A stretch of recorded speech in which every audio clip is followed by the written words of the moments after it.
What up, everybody? Pauper MTG coming back at you with a sweet new deck. Back from the grave. It's been a little bit. After 256,000 years. Yep, we finally made it. We're going dangerously into Pauper Fox territory here, but you know we can't just lay down and surrender, Dan. I mean, we can't lay down. It's been working out for him, so maybe we should just do like monthly uploads or something. I don't know. Well, we have garnered like 50 subscribers without doing actually anything at all. Oh, okay. Well, so if you haven't unsubscribed, here we are. We're back. You guys definitely aren't encouraging us to make videos at a faster rate by doing this. Anyway, coming at you this time, we got this sweet Simic Flicker deck. Why don't we go ahead and raise that up a little bit? You know, click that part, and there you go. Just make it. There you go. Here it is, Simic Flicker, 60 cards, Dan. Wow. Let's start with the lands. Let's start with talking about the lands. All right. There you go. We got 4 Evolving Wilds. You tap it, sacrifice it, search for a basic land, put it into the library or to the battlefield tapped. Then you shuffle your library. Got the cool art as always. Oh yeah. All we care about here at Pauper MTG is having cool and also matching lands. That's right. It's necessary. You need it. All right. Yep. We got some amount of forests. I'm gonna say 8. That looks like 7 to me. All right. 1, 2, 3, 4, 5, 6, 7. All right. Rob's right. Ha. I wouldn't have counted, but I had to try and prove wrong, Rob. So. With the invasion art, everybody loves the spider lands. That's right. We got 7 islands. Lorwyn art as always. And we got 4 Thornwood Falls. Enters the battlefield tapped. You gain a life. You can add green or blue to your mana pool. Great for a green or blue deck. That is probably the best land you could have in Pauper if you're playing a green or blue deck. Well, a green and blue deck, I suppose I should say. Not green or blue, but... It could have function in either. You know, it gains you a life. Anyway, moving right along. How else are you going to gain life in Pauper? There's no other way. It's impossible. Anyway, on to the 2-drops. We don't have any 1-drops. Fuck those. We got 4 Grapple with the Past. It's an instant for 2. You put top 3 cards of your library into your graveyard. Then you can return a creature or land card from your graveyard to your hand. This card is insanely good, Dan. Yep. It's got teddy bear on it, you know, There's a monster pulling it out of a well. Right. But also, you see, this card is an instant and can be regrabbed with Archaeomancer. Also, it can fix your lands. Also, like, if somebody kills your combo pieces, this gets it right back. This card is nuts. This is like better Elven Cash. This is like better, what's the card that does that normally? It's like a 2-drop. Uncommon, I think. I don't know. I have no idea. Anyway, this card's good. So what you're saying is it's an instant, so you can cast it at any time. Yes, Dan. Okay. Even on your opponent's turn. Wow. How could we not run this as a 4 of in every deck? We got 2 Sylvan Ranger, 1/1 for 2. When it enters the battlefield, you search your library for a basic land, reveal it, and put it into your hand. Then shuffle your library. This is good. It gets us land, and we like having land. We need a lot of land in this deck. This deck is very land heavy. Basically, the only way you can actually successfully get your lockdown here is if you have 6 lands in play. That's correct. This guy helps you do that. You can flicker him. He'll do it again, and he's good. He's a good man. Yeah. We got 4 Coiling Oracle, one of my favorite green-blue cards. 1/1 enters the battlefield, reveal the top card of your library. If it's a land, you put it onto the battlefield. Otherwise, you just put it right in your hand. It draws you a card, it ramps you. It's a Snake Elf Druid. This guy does everything you could ever possibly want. I don't know what else I would want out of a card other than this. And also, he has the most creature types of all time. I think so, yeah. Yep. If I could run 60 of these, I would. That would be the perfect time. Psychedelic trickery. Okay. But each one you cast just draws you a new one. That's so, right. like, how do you win? I don't know. You can elect trickery him, but he just comes back. Anyway, actually, not really, but... Right. Well, he kind of comes back. He's with us in spirit. All right, the 60 Coiling Oracle deck. Yep, that's coming next, yeah. Actually, let's just scrap this one right here. Another crazy brew from MTG. All right, so I spent the last hour on Marlin Pond buying 60 copies of Coiling Oracle. It's harder than you'd think. Let's hope they cast Exhume, then he's totally screwed. Okay, 3 drops. 4 Ghostly Flicker. It's an instant.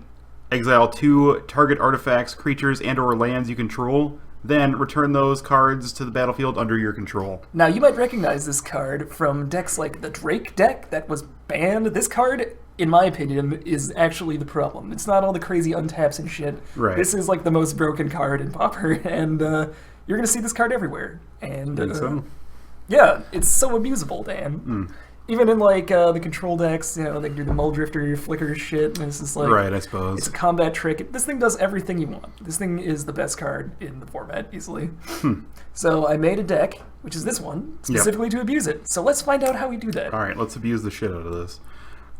We got 4 Seagate Oracles, 1/3, eats all sorts of things, and holds up a cube.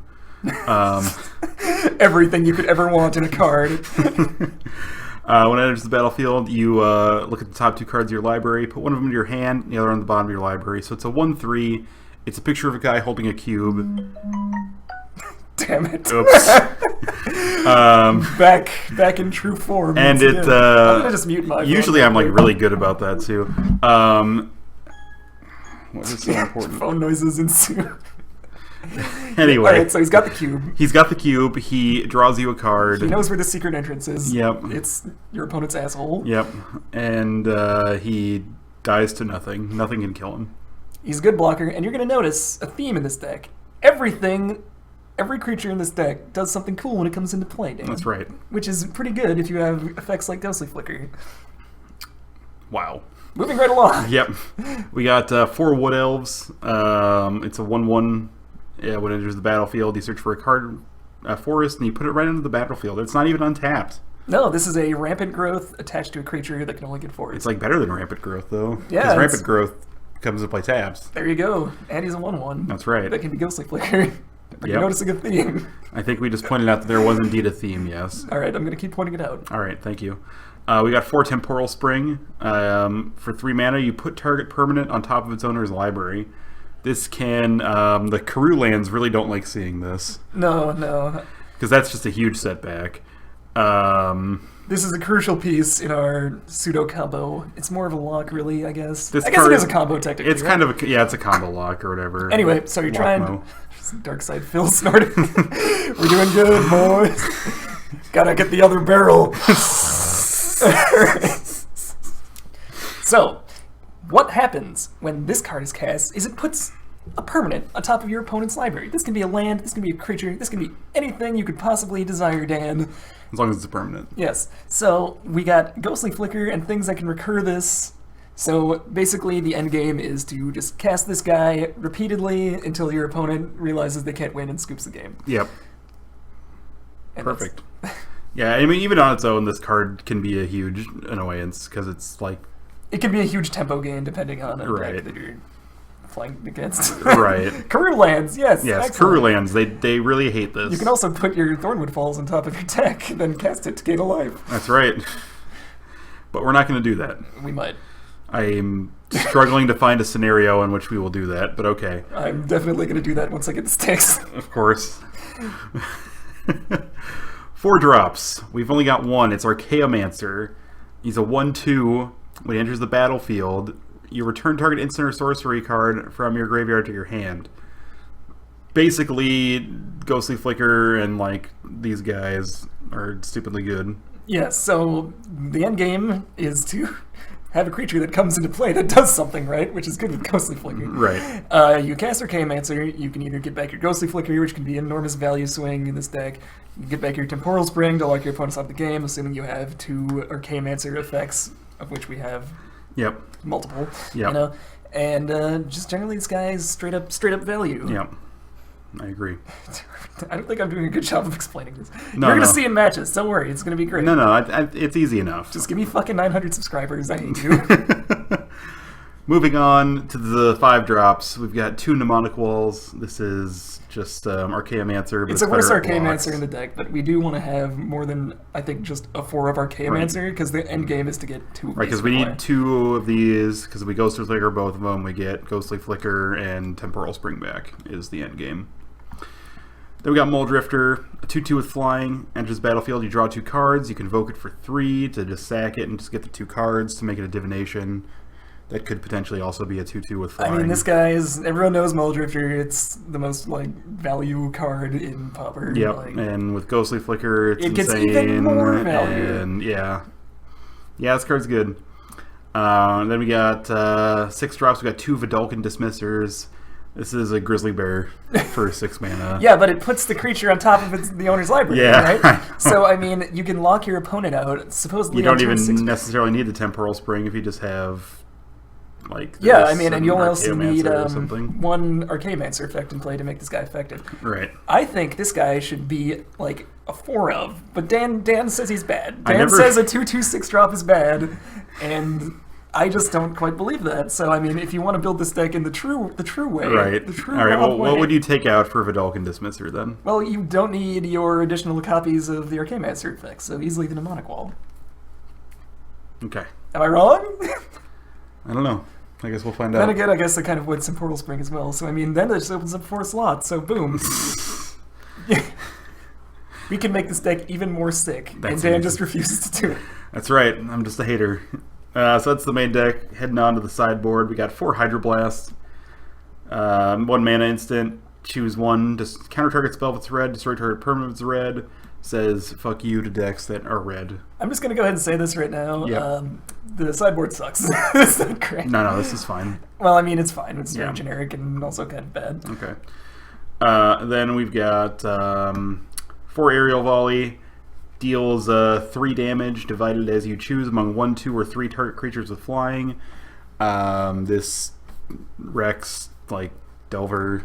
Yeah, I mean, you're going to and- notice that in playing this deck, we're very weak to fast, aggressive starts with creatures like Delver of Secrets. Right. This card deals with it nicely. Yep. Also, its nature of being a 1 mana instant allows for recursion with Mnemonic Wall and Archaeomancer, and you can just Yep. play this thing a million times. And And if they have infinite 1/1, 2/2s, or 3/3s with flying, you can just infinitely kill them anyway. boom. We got 3 Pulse of Murasa. You return target creature or land card from graveyard to its owner's hand, and then you gain 6 life. I don't know if this card is really necessary, but it's just like another copy of Grapple with the Past, but it gains you life, which can be valuable in certain situations.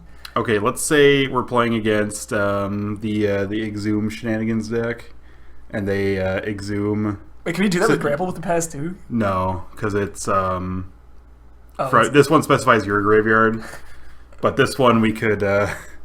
gain be like- 6 life and no more Ulamog's Crusher. Well, it'll Bane. just go back to their hand. And then we but- get our sick ass Wood Elf value. Exactly. And then we got 4 Haze Frog. This is a 2/1 for 5 with flash. When it enters the battlefield, prevent all combat damage that other creatures would deal this turn. If you assemble the Archaeomancer and the Haze Frog and the It's- Ghostly Flicker, infinite fogs. babe. Infinite frogs. And you'll also notice that it specifies that creatures other than Haze Frog, so this guy can just You can do combat get tricks. shit all day. That's So right. good, Dan. That's right. All right. All right, so that's our Simic Flicker. We're gonna play some matches now. I hope it was everything you've been waiting the last 800,000 years to see. That's right. Catch you for matches. Thanks for watching, guys.